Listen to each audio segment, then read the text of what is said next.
Mesdames, Messieurs, bonsoir et bienvenue au journal. Les titres. Est-il possible de tenir dans 48 heures le salon africain de l'invention et de l'innovation technologique à Brazzaville? Les mesures de possibilité ont été examinées par le ministre d'État Gilbert Ondongo et le directeur général de l'OAPI. L'université Denis Sassou Nguesso est prête à recevoir ses premiers étudiants. L'évaluation est estimé à 95%, comme l'a précisé le professeur Théophile Obenga au président de l'Assemblée nationale. Bientôt, Brazzaville abritera le colloque international sur le rôle joué par cette ville à la veille des indépendances. À présent, l'heure est à la sensibilisation des chefs d'État. En témoigne la réception du ministre Jean-Claude Gakosso au Tchad et en RDC. En France, le forum de l'Office français de la biodiversité se tient sous fond de la Covid-19. Le chercheur congolais Michel Innocent-Pia y prend part. Voilà les titres. À présent, les détails. Les ambassadeurs du Cameroun et du Rwanda au Congo sont à la fin de leur mission diplomatique. Ces deux personnalités ont fait leurs adieux au président de la République Denis Sassou Nguesso au cours d'un entretien accordé ce 13 octobre au palais présidentiel. Elimieré. La série de rencontres d'adieu que les ambassadeurs du Cameroun au Congo, Amidou Komidor Djimoulou, et du Rwanda, Jean-Baptiste Abiyalimana, ont entrepris ces dernières semaines auprès des autorités congolaises, a connu son épilogue avec les entretiens qu'ils ont eus ce mardi 13 octobre 2020 avec le chef de l'État, Denis Sassou Nguesso. En poste à Brazzaville depuis février 2008, le diplomate camerounais qui s'apprête à quitter le Congo pour l'Algérie a échangé avec le chef de l'État sur les principaux axes de coopération entre le Congo et le Cameroun, notamment dans les domaines de l'éducation, de la formation et des infrastructures. La recherche de l'approfondissement de l'amitié entre les hommes a commencé par les deux chefs d'État, le président Biya et le président Sassou Nguesso, à travers un symbole, le jumelage entre la ville de Saint-Méliman et la ville de Wando. Nous avons, toujours avec cette détermination d'offrir à la jeunesse congolaise, camerounaise et au-delà à la jeunesse africaine, un parcours dans un monde qui demande plus de technologie, plus de savoir-faire, université inter-État. J'ai vécu pendant mes 12 années le travail, l'effort d'intégration accompli par le président Sassou avec ce corridor Yaoundé-Brazzaville. Premier chef de mission diplomatique rwandais au Congo, Jean-Baptiste Abiyalimana est venu lui aussi faire ses adieux au président de la République, Denis Sassou Nguesso, après 4 années d'exercice à Brazzaville. Les opportunités d'investissement qu'offrent le Congo et le Rwanda pour dynamiser davantage la coopération bilatérale ont retenu l'attention des deux personnalités. Il y a plusieurs choses qui m'ont marqué pendant mes 4-5 ans ici au Congo, mais surtout les relations amicales qui existent entre nos deux pays, entre le Congo et le Rwanda, entre nos deux chefs d'État, relations qui sont accompagnées d'une volonté ferme de coopération entre nos deux peuples. Une coopération qui est basée sur les opportunités qui existent au Congo et les opportunités qui existent au Congo que nous devrions mettre ensemble pour construire un avenir prospère pour nos deux pays. Tout compte fait, les échanges fructueux que le chef de l'État, Denis Sassou Nguesso, a eus avec les ambassadeurs du Cameroun et du Rwanda en fin de mandat au Congo illustrent bien le dynamisme de la diplomatie congolaise. Séance de travail ce matin entre le président de l'Assemblée nationale Isidore Mbouba et le professeur Théophile Obenga, coordonnateur du comité de pilotage chargé de préparer la rentrée académique à l'université Denis Sassou Nguesso. Il ressort des échanges entre ces deux personnalités que cette université est prête à 95% pour accueillir ses premiers étudiants et il reste à régler les questions liées aux textes législatifs et réglementaires. Cyril Safoubachi. Le coordonnateur du comité de pilotage chargé de préparer la rentrée académique à l'université Denis Sassou Nguesso de Kintele, le professeur Théophile Obenga, était le 13 octobre l'hôte du président de l'Assemblée nationale Isidore Mbouba. Les deux personnalités ont penché sur les aspects de loi et de textes administratifs devant régir cette université produite à la rentrée académique. À l'école, c'est très complexe ce qu'on appelle l'école. Ça demande beaucoup de choses. Il faut construire ce qui a été déjà fait. Il faut équiper ce qui est déjà largement fait. Il faut des textes administratifs et réglementaires. Il faut que les gens puissent y travailler. Il faut des enseignants compétents pour lancer la machine. Donc ça prend beaucoup de temps et beaucoup d'argent et beaucoup de travail. Mais je crois qu'on est presque prêt à 95%. Si on fait les efforts les uns les autres, ça ira vite et on va donner cette belle structure à la jeunesse congolaise, à la jeunesse africaine. Parce qu'on fait pour eux, le président fait pour eux. L'université Denis Sassou Nguesso a vocation à donner aux jeunes Africains des enseignements de qualité afin de relever les défis du développement de l'Afrique. Gilbert Ondongo, ministre d'État, ministre de l'économie, de l'industrie et du portefeuille public, a eu une séance de travail avec le directeur général de l'organisation de la propriété intellectuelle OAPI. Au centre de cet échange, la tenue dans 48 heures du Salon africain de l'invention et de l'innovation technologique à Brazzaville. Tout est prêt pour la tenue de ce salon, rassure l'hôte du ministre d'État congolais. Par ailleurs, membre du conseil d'administration de l'OAPI, Ben Opena.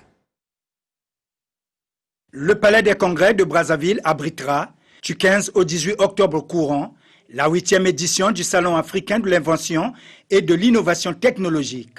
Ainsi, on avait décidé le conseil d'administration de l'OAPI lors de sa 56e session. En prélude à cette réunion co-organisée par le gouvernement congolais et l'OAPI, le directeur général de cette institution régionale est allé rendre compte au ministre d'État congolais, par ailleurs membre du conseil d'administration de l'OAPI, du niveau atteint des préparatifs. Vous avez tenu à honorer l'engagement pris par la République du Congo quant à l'organisation du Salon africain de l'invention et de l'innovation technologique. Pour nous, c'est cet engagement que vous avez pris. Pour nous, à l'OAPI, nous considérons que c'est une instruction et que nous devons nous donner les moyens de tenir les instructions données par un pays aussi important que le Congo. J'aimerais vous rassurer que toutes les dispositions jusqu'à ce jour ont été prises pour que cet événement se passe dans les meilleures conditions. Satisfaction du ministre d'État, honoré par ce pari tenu par le gouvernement, malgré le contexte sanitaire peu reluisant. Une part belle sera faite lors de ce salon qui s'ouvre dans 48 heures aux innovateurs et inventeurs congolais, a annoncé le directeur général de l'OAPI à sa hiérarchie. Brazzaville va abriter du 27 au 29 octobre prochain un colloque international sur le rôle joué par cette ville à l'orée des indépendances dans les années 60. En vue de réussir cet événement, le ministre des Affaires étrangères, de la coopération et des Congolais de l'étranger poursuit la campagne d'information. Ainsi, Jean-Claude Gakoso a été reçu par les présidents Félix-Antoine Tshisekedi Tshilombo et le marshal Idriss Déby Itno. Question de transmettre les invitations du président Denis Sassou Nguesso. Commentaire Amour Christy Pembet. C'est ici, à la Cité de l'Union africaine, siège du pouvoir de la RDC, que l'émissaire du président Denis Sassou Nguesso a été reçu par le chef de l'État Félix-Antoine Tshisekedi Tshilombo. Le ministre Jean-Claude Gakoso et le président de la République démocratique du Congo ont longuement échangé sur le colloque de Brazzaville portant sur le rôle joué par cette ville à l'orée des indépendances des années 60. Le président Denis Sassou Nguesso souhaite compter son homologue parmi ses invités d'honneur en raison du rôle joué par Kinshasa dans l'appel de Brazzaville. L'hôte du président de la RDC a également salué l'excellence des relations entre les deux pays. Après Kinshasa, le chef de la diplomatie congolaise s'est rendu au Tchad, à N'Djamena, où il s'est également entretenu avec le président tchadien, le maréchal Idriss Déby Itno. Les discussions entre les deux personnalités ont aussi porté sur la participation du Tchad à ce colloque de Brazzaville. Il y a 80 ans, la France a subi une vraie débâcle face à l'Allemagne. Mais il y a quand même un homme qui se lève pour dire non au déshonneur, le général de Gaulle. Et c'est ici en Afrique équatoriale française, donc l'Afrique centrale où nous sommes, en s'appuyant sur le gouverneur Félix Eboué, qui était ici à N'Djamena, Fort Labien à l'époque, que de Gaulle va donner corps à ce qu'on appelait par la suite la France libre. L'histoire a été quelque peu tronquée, on ne sait pas trop pour quelle raison. Le rôle des Africains a été sous-estimé. Et nous pensons que c'est l'occasion de remettre un peu les pendules à l'heure, surtout pour nos chefs d'État de porter un message fort à la jeunesse africaine et au monde. Sauf changement de dernière heure, le colloque de Brazzaville devrait afficher complet au regard de la sensibilisation faite par la diplomatie congolaise en vue de rallier un plus grand nombre à ses assises. Communiqué de presse venant du Sénat, le deuxième secrétaire du bureau du Sénat informe les vénérables sénateurs que les travaux de la 10e session ordinaire budgétaire du Sénat s'ouvrent le jeudi 15 octobre 2020 à 13 heures précises dans la salle des congrès du Palais des Congrès. Conformément aux mesures du gouvernement sur la pandémie de coronavirus, ne participeront à cette plénière que les sénateurs invités. Toujours le Sénat, triste nouvelle, le Sénat vient de perdre son secrétaire général, M. Bienvenu Ewoko, décès survenu ce lundi 12 octobre 2020 au centre hospitalier universitaire de Brazzaville des suites d'une longue maladie. M. Bienvenu Ewoko assurait les fonctions du secrétaire général du Sénat depuis le début de la première législature en 2002. Poursuivons ce journal. Ouverture ce jour par visioconférence de la réunion du comité des chefs d'état-major de la conférence internationale sur la région des Grands Lacs. Placée sous la direction du ministre congolais de la Défense nationale, Charles Richard Mbonjo, cette réunion permettra aux participants de faire le point de l'évolution sécuritaire dans la région des Grands Lacs. Vich Zabi.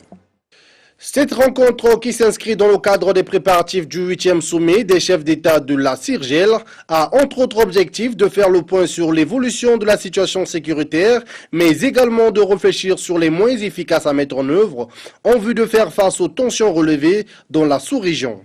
Nous connaissons déjà le coût de l'instabilité dans notre communauté en termes de souffrance humaine et de perte de potentiel de croissance et de développement. En témoigne le nombre toujours croissant des réfugiés et des personnes déplacées internes dans la région. La région des Grands Lacs a besoin de bien plus de développement, d'une feuille de route plus claire vers une prospérité partagée. Aussi, le ministre de la Défense nationale appelle-t-il les chefs d'état-major de la CIRGEL à promouvoir l'esprit de coopération et de solidarité afin d'atteindre les résultats escomptés. Les outils et les mécanismes à notre disposition, dont l'efficacité opérationnelle devrait être accrue, doivent contribuer à produire des résultats qui participent de la construction d'un nouvel édifice communautaire plus apaisé, propice au développement humain et socio-économique. Ainsi donc, nous avons l'obligation de promouvoir l'esprit de coopération et de solidarité, toujours dans le dessein de trouver de meilleures solutions aux problèmes qui affectent nos États, notamment les conflits armés.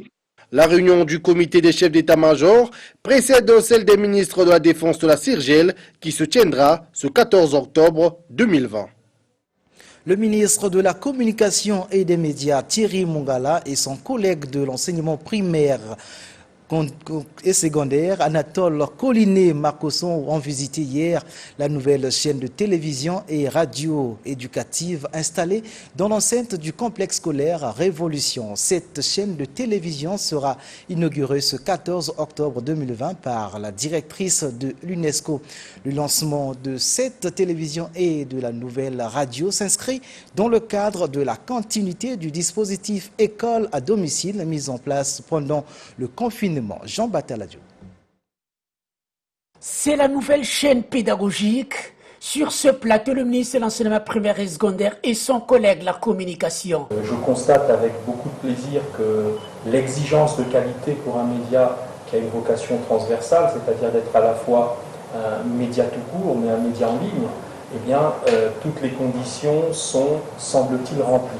Donc il y a déjà cette note de satisfaction. La télévision est l'une des articulations du dispositif pédagogique instauré pendant le confinement. Sa création renforce l'école à domicile. Ce que nous avons fait pendant la période du confinement, c'était des mesures urgentes parce qu'il nous fallait trouver une solution urgente à la situation qui se présentait à nous. Il nous a fallu capitaliser ce que nous avons fait pendant l'école à domicile, améliorer, affiner et puis produire à la communauté éducative quelque chose qui soit à la portée de tout le monde, malgré les difficultés qui peuvent remettre en cause l'équité. Alors que la Covid-19 frappait de plein fouet le système éducatif congolais, avec l'arrêt des cours en mars, la poursuite des activités pédagogiques était alors le sujet de toutes les orientations. Après les cours à la télévision congolaise, tout le regard de la communauté éducative reste tourné vers les partenaires pour l'inauguration de la nouvelle chaîne de télévision de l'enseignement,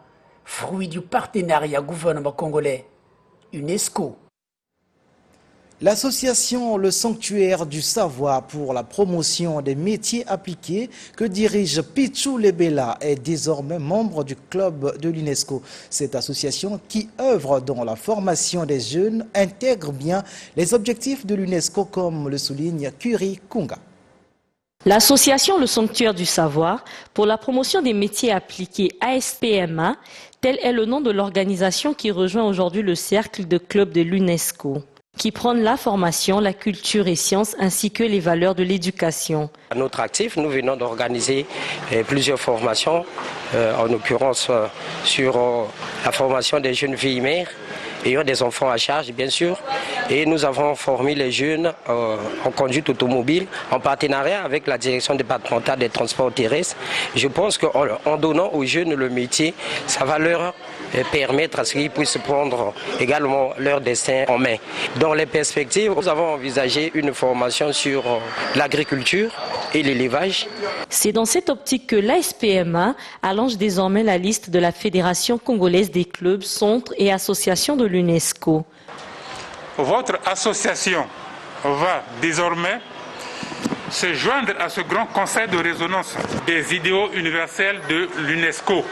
Je ne saurais terminer mon propos sans féliciter les membres de l'association pour l'initiative prise qui va dans le sens de la promotion des idéaux de paix pour un développement durable. Créée le 16 novembre 1945 à New York, l'Organisation des Nations Unies pour l'éducation, la science et la culture UNESCO entend promouvoir la compréhension internationale. La commission éducation et culture de l'Assemblée nationale sous la houlette de son président Boniface Ngoulou a auditionné au Palais de Congrès le ministre de la Culture et des Arts. Dieudonné Moyongo a exposé sur le processus d'inscription de la rumba congolaise sur la liste du patrimoine culturel et immatériel de l'UNESCO.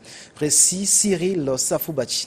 En audition, le ministre de la Culture et des Arts, Dieudonné Moyongo, la commission culture de l'Assemblée nationale marque son intérêt sur l'inscription de la rumba congolaise sur la liste du patrimoine culturel intangible conformément à la convention de l'UNESCO de 2003 sur la sauvegarde du patrimoine culturel immatériel.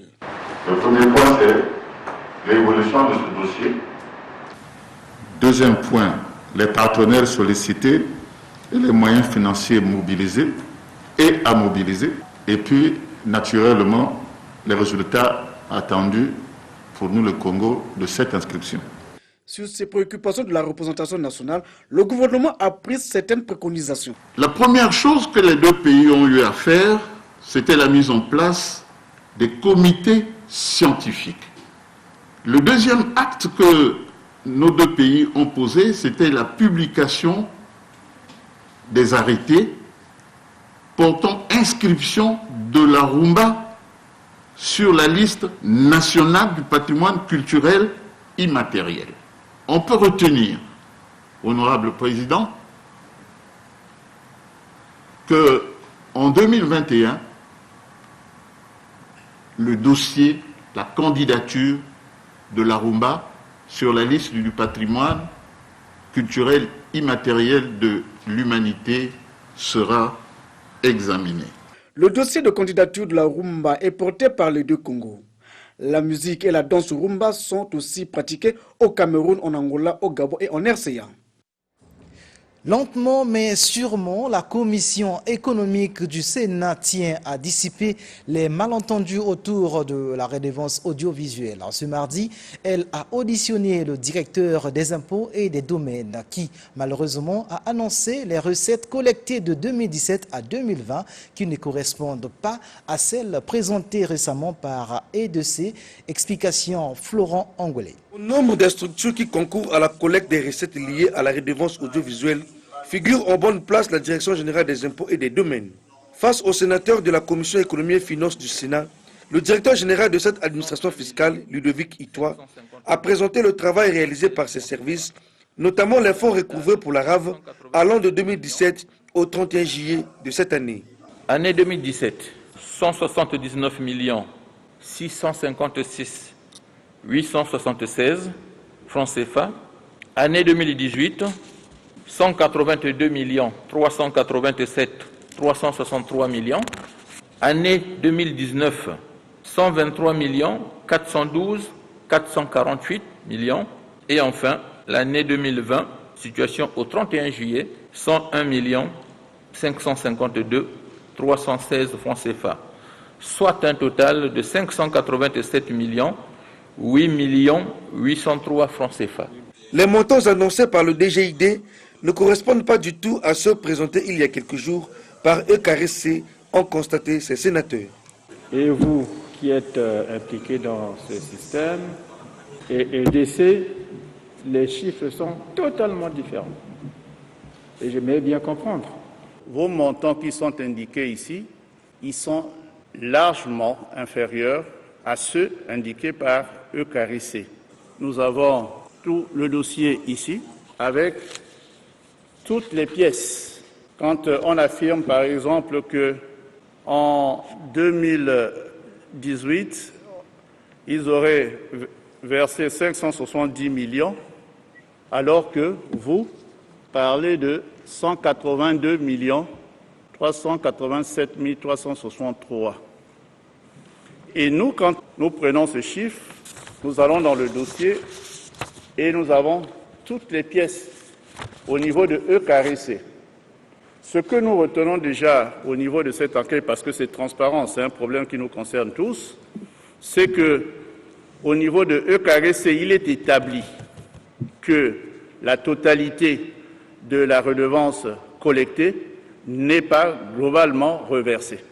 Et c'est pourquoi nous pensons que sur cette question, nous allons nous déporter sur place chez vous parce que ces montants doivent être soutenus par des pièces. Cette audition, a dit le président de la Commission économie et finances, Jean-Marie Epouma, n'est pas du tout une inquisition, mais plutôt une manière pour le Sénat de permettre aux organes de presse d'améliorer leur performance. Juste après cette audition, Jean-Marie Epouma et ses collègues se sont rendus au Trésor public où 102 millions de la RAV au titre de l'année 2020 ont été débloqués.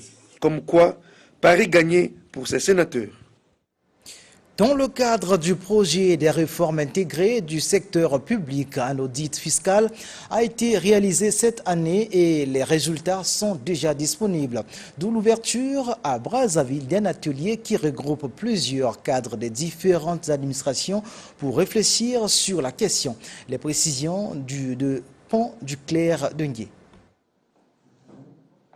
Le gouvernement congolais a reçu de la Banque mondiale 40 millions de dollars pour relever, entre autres, les défis de la gouvernance. Cette enveloppe a permis à la Direction générale des impôts et du domaine de bénéficier d'une étude sur l'audit fiscal du secteur forestier. Les résultats de celle-ci seront passés au peigne fin au cours de cet atelier. Il s'agira de mettre à nu les faiblesses et points névralgiques imputables au système actuel. Ces cadres s'assoient également pour regarder comment mettre en œuvre les recommandations qui découlent de cet audit. L'étude commandée par le gouvernement et la Banque mondiale a montré que les rôles assignés aux structures chargées de l'animation de ce secteur ne sont pas opérants ou représentent des faiblesses importantes qui impactent l'efficacité du système de collecte des taxes forestières. Le but de ces ateliers, dont le premier commence ce jour, est de pallier à ce manquement et qui, à l'instar des pays disposant de systèmes fiscaux modernes, la fiscalité forestière de la République du Congo prenne la place qui est la sienne. De ces travaux, un comité interministériel sera mis en place pour élaborer une matrice globale, comme l'exige le projet des réformes intégrées du système public. Pandémie Covid-19 oblige des forums sur la biodiversité et le climat se multiplient à travers le monde. En France, après le forum Normandie pour la paix, celui de l'Office français de la biodiversité vient de se tenir. Alice Oppo nous fait le point. Le forum biodiversité et économie se tient tous les 2 ans. La particularité de cette session, elle se tient dans un contexte de pandémie Covid-19. C'est ainsi qu'elle s'est donné la mission de repenser les relations économie et biodiversité, c'est-à-dire contribuer aux réflexions post-Covid-19 et de la relance économique. En matière de biodiversité, nous avons des zones du bassin du Congo qui est située en Afrique et la région de l'Amazonie, qui sont les réserves de biodiversité du monde. Est-ce que nous ne pouvons pas avoir les possibilités d'avoir des localisations, des partenariats entre Cocheco et des entreprises implantées en Afrique où se trouve la base de la biodiversité? Dans les prochains jours, la question de la justice environnementale, c'est un sujet sur lequel je m'étais énormément impliquée en tant que parlementaire. Nous avons un projet de loi sur un parquet européen et justice spécialisée qui va ramener ces sujets et qui va sans doute beaucoup vous intéresser. Bérangère Abba, secrétaire d'État chargée à la biodiversité, appelle à la mobilisation. Une mobilisation internationale, donc on l'a vu, qui va se retrouver au moment du One Planet Summit en janvier. C'est une échéance que nous avons souhaité maintenir en début d'année pour recranter cette réflexion internationale. L'ICN doit rester le moment où nous allons reposer le cadre et les négociations qui nous amèneront à la COP15 biodiversité en Chine à la fin de l'année 2021. Donc il nous faut absolument, malgré les contraintes sanitaires, maintenir cet enchaînement. Il n'y a pas de combat qui espère obtenir des bons résultats s'il est isolé. Michel Innocent-Péa, qui a pris part à ce forum en sa double qualité d'écrivain-chercheur, a acquiescé ses propos forts de ses ouvrages, à savoir Le fond bleu, La vision verte, Planète poignardée et ménotée, Denis Sassou Nguesso au secours d'un monde dans le coma et en réanimation. Désastre écologique et sanitaire de la Covid-19. Ouvrages ventilés dans le monde entier en plusieurs langues pour donner une visibilité internationale au bassin du Congo, pour que ce deuxième poumon écologique mondial qui contribue à la vie de l'humanité ne soit pas traité dans les différentes conférences sur l'environnement comme la 5e roue du carrosse. Au Congo, la semaine dernière, le directeur général de la faune et des aires protégées, Frédéric Lambert Bokanza, Paco, président du conseil d'administration de la fondation Nwambale Ndoki, a effectué une visite de travail au parc Nwambale Ndoki. Question de se rendre compte du niveau d'exécution des travaux de construction des infrastructures dans le cadre du suivi du plan annuel budgétaire adopté en début d'année. Reportage de Guy Noël Ngouloubi. Éric Lombert Bokanza Paco a débuté sa visite guidée par le nouveau bâtiment d'accueil, servant également de bar-restaurant, réalisé par l'expertise de la Congolaise industrielle du bois, et a ensuite visité les campings communautaires, les logements des éco-gardes, la case des pisteurs, le marché artisanal et enfin les villas VIP réservées aux hautes personnalités. Le constat globalement, on peut dire qu'il est satisfaisant, puisque la plupart des ouvrages ont pu être réalisés. Il y a certains ouvrages qui n'ont pas encore été achevés, mais qui le seront d'un moment à l'autre. Il y a d'autres qui continuent encore à être en négociation avec les différents bailleurs parce qu'il y a des procédures justement, il y a des appels d'offres qui sont lancés, il y en a qui sont encore dans ce processus. Le président du conseil d'administration de la fondation Nwambale Ndoki a relevé quelques difficultés rencontrées sur le terrain et a donné des orientations pour que celles-ci soient rapidement résolues. Aussi a-t-il exhorté le staff à l'unité de gestion de parc et à former le personnel. Signalons que le parc Nwambale Ndoki est situé dans la partie septentrionale du pays, à cheval entre le département de la Likwala et celui de la Sanga, au cœur de l'un des écosystèmes de forêts tropicales les plus riches d'Afrique. Le préfet de la Bouenza, Jules Monkala-Tchoumou, vient de superviser à Madingou les travaux d'un atelier sur l'enregistrement des naissances. La rencontre a regroupé les sous-préfets, administrateurs, maires et le représentant du HCR. L'objectif est d'intensifier la lutte contre l'apartheid au Congo. Commentaire du Claire Pandengue. À la faveur de cet atelier auquel a pris part aux côtés du préfet de la Bouenza, le représentant du HCR, sous-préfet, administrateurs, maires et secrétaires généraux ont été formés en matière d'enregistrement des naissances et sur la prévention de l'apartheid. Plusieurs sous-thèmes ont dominé les échanges. La première journée de l'atelier a été consacrée aux présentations des thèmes ci-après. L'enregistrement des naissances, rôle des acteurs impliqués, principaux défis et mesures précises, développés par M. Jacques Issisongo, préfet directeur général de l'administration du territoire. Apatridie, définition cause et conséquences, par M. Godefroy Quentin Banga, agent du HCR. Le régime juridique de protection de l'enfant en lien avec l'enregistrement des naissances présenté par M. Joseph Bivou, directeur de la protection légale de l'enfance. Enfin, introduction d'un système informatisé des faits d'état civil développé par Mme Priska Nadège Nganga, chef de projet CIFEC. Dès lors, un partenariat est attendu entre le HCR et les services déconcentrés implantés dans le département de la Bouenza. Nous espérons, de la part du HCR, bénéficier d'un appui imminent et conséquent aux centres principaux de l'état civil en matériel informatique et de bureaux. L'esprit de cette formation reste la lutte contre l'apartheid, car pour un individu sans patrie, c'est une vie de plus non comptabilisée. Autre fait de l'actualité, afin de constater l'effectivité de la rentrée scolaire 2020-2021, les préfets du Kwilu et de Pointe-Noire ainsi que le maire de la ville côtière ont effectué la ronde de quelques établissements scolaires. Le point avec Diop Mbongo. Je suis contente de revenir à l'école. À cause du coronavirus, nous avons passé des mois à la maison. Maintenant, je suis heureux de retrouver l'école. C'est en ces termes que les élèves du département du Kwilu ont manifesté leur bonheur de retour à l'école. Une rentrée qui survient dans un contexte difficile, mais les enseignants se disent confiants et heureux. On va faire notre travail. Je félicite les enfants qui sont venus le premier jour. Partons le préfet du département du Kwilu, Paul Adam Djiboulou, qui a effectué la ronde des écoles de Mengo, Inda et Kungu, a dressé le tableau de l'année scolaire 2020-2021 qui commence. Nous avons constaté que certains enfants qui étaient dans des salles de classe ne portaient pas de bavette ni ou de cache-nez comme ils disent eux-mêmes. Et nous avons donc recommandé de façon stricte aux enseignants à faire observer cela et à pouvoir communiquer avec les parents pour que chaque jour, un enfant qui vient à l'école devrait porter son masque. À Côte-Matève, dans l'arrondissement Sissingoyo, l'exécution de l'hymne national et les différentes cérémonies de levée des couleurs ont annoncé le printemps de la rentrée scolaire 2020-2021.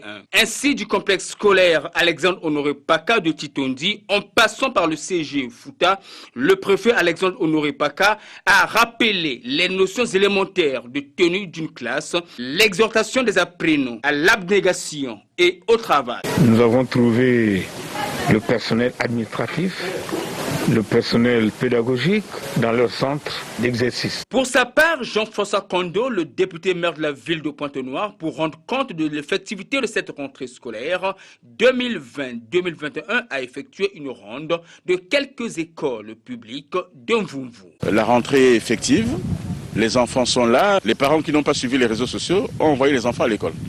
Donc la rentrée c'est le 12 et ceux qui vont arriver le 19, naturellement, vont envoyer les enfants en retard. Dans les autres arrondissements de la ville de Pointe-Noire, les administrateurs maires ont été instruits de faire autant dans leur zone de compétence. Dans le département de l'Alekoumou, les élèves ont renoué avec le chemin de l'école. D'après le constat de la préfète de ce département, Micheline Nguessimi, qui a salué en passant le don de fournitures scolaires aux différents établissements fait par la conseillère municipale de Sibiti, Muriel Obié. Un peu plus loin, dans la Sanga, les cours ont repris timidement. Le préfet de ce département, Gilbert Mwanda, a fait la ronde des établissements scolaires du Claire Pondengue et Herman Babissa. De classe, remplis par les élèves heureux de se réconcilier avec le cahier et le stylo. Après une longue période de pause imposée par la Covid-19. Dans sa ronde, la préfète Micheline Nguessimi, qui ne cache pas sa satisfaction, invite ces derniers à la sudité et au respect des gestes barrières. Aux directeurs, on leur a demandé d'instruire les élèves d'avoir les bavettes chaque jour. C'est pour dire que la rentrée scolaire dans le département de l'Alekoumou a été effective. Permettre aux différents élèves de Sibiti de renouer avec l'école dès le premier jour de la rentrée, c'est le sens de cette action de la conseillère municipale de Sibiti, Muriel Nelly Obié. Au lycée Augustin Poignet, les meilleurs élèves et bien d'autres ont reçu des fournitures scolaires et masques de protection contre la Covid-19. Mon père ne m'a pas encore acheté ni de cahier ni de sac, mais elle au moins elle a pensé aux enfants et aux élèves et nous a offert des kits scolaires, je la remercie. Nous sommes vraiment très satisfaites pour le geste que madame la conseillère vient de faire. Du collège d'Indo au lycée agricole de Molimba, en passant par les écoles primaires conventionnées Isaac Balende et Samuel Ikunga, où l'on a remarqué la forte présence des élèves autochtones, les élèves, pour la plupart, venus les mains vides, ont été servis. Nous venons de vivre une période difficile, une période de confinement, et les parents ont eu bien évidemment des difficultés pour préparer la rentrée de leurs enfants. Et donc nous avons pensé, avec le peu que nous avons, venir apporter une aide à ces parents-là en offrant des fournitures scolaires. L'avenir de ces enfants se prépare dans l'éducation, a affirmé la conseillère municipale de Sibiti. Du côté de Wesso, dans le département de la Songa, le taux de participation en ce premier jour de la rentrée des classes s'établit à 45%. Une faible présence des élèves. Ainsi, le préfet Gilbert Mwanda en a profité pour lancer un appel aux parents d'élèves d'accompagner l'État dans la prise en main de l'éducation des enfants. Mais c'est pas rien quand on sait que c'est des enfants qui sont restés, qui ont arrêté l'école depuis le mois de mars, pour ne pas dire avril. Et donc, les vacances ont été trop longues. Et vous savez que avec l'habitude, on prend goût. Donc, le repos qu'ils avaient commençait par devenir plaisant. Deux réalités ambivalentes, mais dans l'ensemble, la rentrée scolaire 2020-2021 a vécu. Bonne nouvelle pour les amoureux de la musique tradi moderne. Biyamvula, c'est le titre du nouvel album de l'orchestre Tifum de Lélie Marcosso, déjà sur le marché. Je vous emmène à la découverte des belles mélodies dans ce reportage signé Jenny Florence Ngouma. Produit par la maison Mal Jeunesse, Biyaoula est la chanson phare de ce nouvel album de 12 titres de l'orchestre Tifum présenté au cours d'une conférence de presse à l'Institut français du Congo.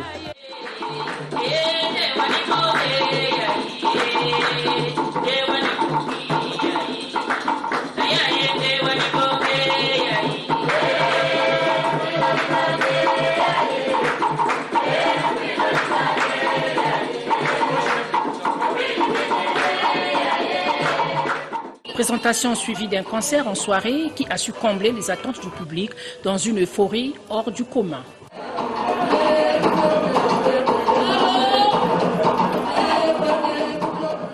Chanter en langue vili, ces sonorités sont l'expression de la tradition congolaise dans sa diversité culturelle et linguistique qui amène le mélomane à la découverte du kouilou profond. Vendu en CD et clé USB dans un style traditionnel et tradi moderne, ce chef-d'œuvre dénonce certains comportements qui n'épousent guère les mœurs de la société congolaise tout en revalorisant le port du foulard. Vous voyez comment le groupe évolue et comment le niveau aussi évolue.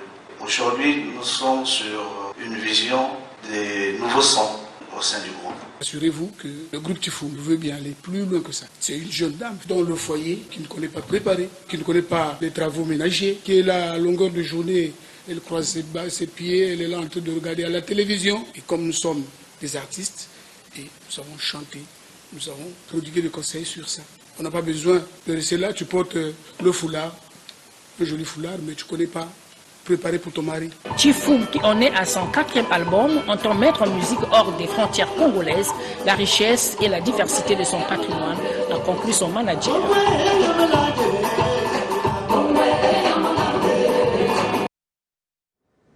Et puis, sachez que l'inauguration ce mercredi 14 octobre de la Web Radio TV, école à domicile et du laboratoire de microsciences par la directrice générale de l'UNESCO. Ainsi, prend fin ce journal. Merci à vous de l'avoir suivi et bonne suite de programme sur Télé Congo et à demain 20h.